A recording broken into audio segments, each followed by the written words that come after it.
விஷயங்கள் நிறைய இருக்கு.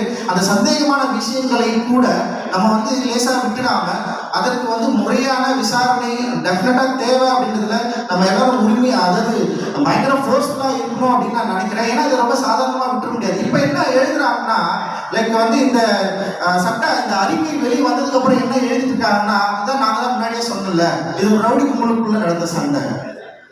திரும்ப அதே வன்மத்தை கற்கக்கூடிய இடத்துல வந்து நிற்கிறாங்க. நீங்க தான் வந்து நீங்க டிஎம்கே கவர்மெண்ட்டை வந்து நீங்க வந்து அக்யூஸ் பண்ணீங்க. ஒரு அரசு கிட்டத்தட்ட 2018 இருந்து இப்போ அது ஒன்று இருக்கு, சிவகுமார் மயிலை சிவகுமார் கிட்ட போயிட்டு 18 வந்து போயிட்டு பாம்பு வாங்கியிருக்கிறதா ஒரு வார்த்தை வருது. அது கிட்டத்தட்ட 18 இருந்து அங்கிருந்து தொடங்குது. அண்ணனை வந்து மாடல் பண்ணணும்னு சொல்லிட்டு ஒரு பெரிய பிளான் நடந்துட்டே இருக்கு. அதுவும் சென்னை மாநகரத்தில் நடந்துட்டு இருக்கு. அதுவும் வந்து இங்க இருக்கிற முக்கியமான ஒரு பகுதியில் நடந்துட்டு இருக்கு. அப்போ இங்க இருக்கிற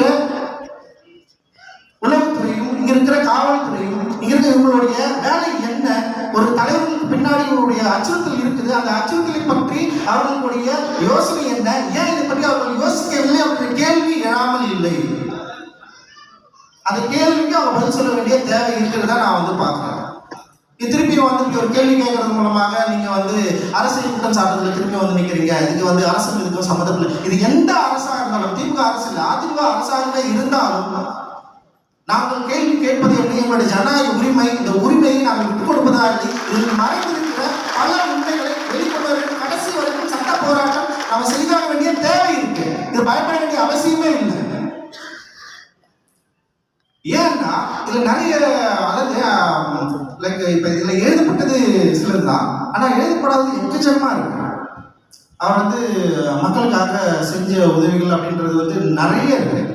அண்ட் வந்து இன்னைக்கு வந்து மதவாதம் வந்து பயங்கர ஒரு ஃபெடரலைசேஷனாக இருக்கிறப்போ ஒரு பௌத்த பண்பாட்டு ஒரு மையத்தை உருவாக்கி இவ்வளவு மக்களை பௌத்தத்தை நோக்கி திருப்புறது அப்படின்றது ஒரு சாதாரண விஷயம் கிடையாது. இது ஒரு பெரிய லெகசியை ஏற்கனவே பாபா சாஹேப் அம்பேத்கர் இழுத்துக்கொண்டு விட்ட தேரை வந்து இழுத்து கொண்டு போகிற மிக முக்கியமான வேலை. அது அன்னையோடய ஸ்டாப் ஆயிடுச்சுல, அப்படி இருக்குதுல்ல. அது ஸோ நிறைய யோசிக்க வேண்டியது இருக்கு. இந்த யோசனைகளுக்கு அவர்கள் பதில் சொல்லியே ஆகும். இந்த கேள்வி கேட்பதால் வந்து உடனே வந்து அரசுக்கு எதிரானவர்கள், இவர்கள் அரசு திட்டமிட்டே வந்து இவங்க வந்து அட்டாக் பண்றாங்க, இவங்களுக்கு இதே தான் வேலை, இது ரவுடி கும்பலோட சண்டை அப்படின்றது கிடையாது, அப்படி சொல்லி போயிட முடியாது அப்படின்றது தான் எங்களுடைய விவாதம். அதுதான் எங்களுடைய திட்டவட்டமான எண்ணமும் கூட. நீங்கள் பதில் சொல்லியே ஆக வேண்டும். கடைசி வரை நாங்கள் கேள்வி கேட்டுக்கொண்டே இருப்போம். உங்களுடைய அறிக்கைக்காக நாங்கள் காத்து கொண்டிருக்கிறோம். அன்னிக்கிட்டையும் ஆனந்தன்கிட்ட எல்லாருக்கிட்டையும் நான் வந்து வைக்கிற கோரிக்கை என்னன்னா, வருகிற அந்த அறிக்கையை தயவு செய்து ஒரு வழக்கறிஞர் குழுவை வைத்து தீவிரமாக அதை படித்துவிட்டு நமக்கு கரெக்டான ஒரு பதிலை நம்ம சொல்லணும். நம்ம செய்யறது ஒரு பதிலை சொல்லணும். நம்முடைய சந்தேகங்களையும் பிரச்சனைகளையும் திரும்ப வந்து ஃபைல் பண்ணி அதுக்கு பதில் சொல்ல வைக்க வேண்டிய தேவையை நம்ம வந்து உருவாக்கணும். அதற்கான பிரஷரை வந்து உருவாக்கக்கூடிய ஆட்களாக நம்ம மாறணும் அப்படின்றதுதான் என்னுடைய ஒரு வேண்டுகோளாக நான் வந்து வைக்கிறேன்.